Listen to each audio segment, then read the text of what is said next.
কাছাৰত ভয়ংকৰ ঘটনা, দলং ভাঙি নদীত পৰিল ডাম্পাৰ। শুকুৰবাৰে নিশা সংঘটিত হয় এই ভয়ংকৰ ঘটনা।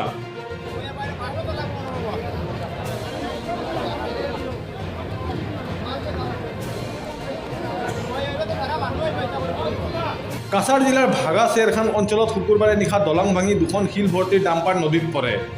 এই ভয়ংকৰ ঘটনাত কেইবাজনো লোক আহত হোৱাৰ খবৰ পোৱা গৈছে। আৰক্ষী আৰু জিলা প্ৰশাসনে উদ্ধাৰ অভিযান অব্যাহত ৰাখিছে। ঘটনাক কেন্দ্ৰ কৰি অঞ্চলজুৰি বিৰাজ কৰিছে তীব্ৰ চাঞ্চল্যৰ।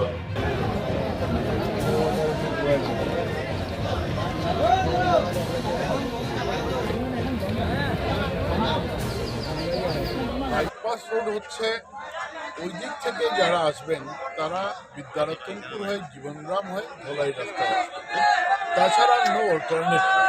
আর এখানটায় নতুন ব্রিজ সংস্কারের আগে, কারণ এখানে এই ব্রিজটা আজকের দিনে এখানে আপনারা দেখছেন এবাভ 100 মিটারের আশপাশ হবে বা এবাভ 100 মিটার হতে পারে। কাজে খুব সত্তর এটাকে আমরা সারিয়ে তোলা বিভাগের পক্ষে যে আমি আগামীকালই করে দেবো এরকম সম্ভব না।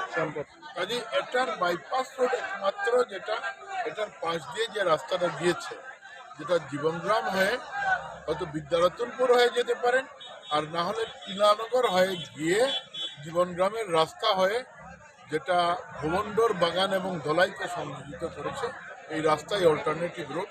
আমি আশা করব যে প্রয়োজনের তাগিদে মানুষ যাবেন, সামান্য ডিফারেন্স হবে, হয়তো এইদিকে আসলে যতটা তারা সুবিধা পেতেন ওই দিকটায় গেলে 5 কিলোমিটার 7 কিলোমিটার বেশি রান করতে হবে। But there is a alternative road, এরকম নয় যে লোক যেতে পারবেন।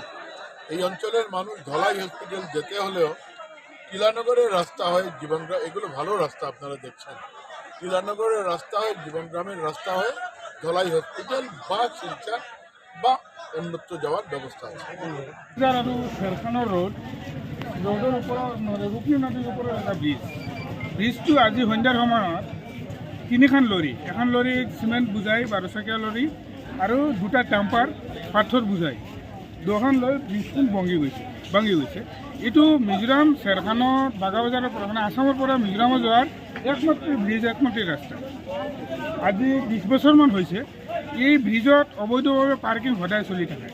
গাড়ী 3খন বুজাই এটা গেছৰ পৰা, এটা ফিলাৰৰ পৰা আৰু এটা ফিলাৰৰ ভিতৰত 3খন গাড়ী একেলগতে বস্তু পঞ্চায়ত আৰু ব্ৰিজখনৰ পৰা 8টামান বজাত ব্ৰিজখনৰ পৰা গাড়ী লৈ নদীত পৰি গৈছে। Thank you.